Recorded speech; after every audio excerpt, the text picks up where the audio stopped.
ધરમપુર તાલુકાના ભાંભા ગામે ધોળા દિવસે જીબીના કર્મચારીના ઘરે તસ્કરો હાથફેરો કરી ગયા। મળતી માહિતી મુજબ આજરોજ ધરમપુર તાલુકાના ભાંભા ગામે રહેતા યોગેશભાઈ જીબીમાં ધરમપુરમાં ફરજ બજાવે છે અને આજરોજ સવારે 8 કલાકના અરસામાં તેઓ પોતાની ફરજ ઉપર નીકળી ગયા હતા અને તેમના પત્ની નલીનાબેન જેઓ આંગણવાડીમાં ફરજ બજાવે છે તેઓ પણ સવારે 10:45 કલાકના અરસામાં ઘરનો દરવાજો લોક કરી પોતાની ફરજ ઉપર નીકળી ગયા હતા। ત્યારબાદ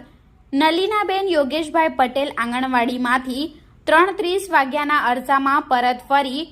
ઘરનો દરવાજો ખોલીને અંદર જોયું તો પેટી પલંગ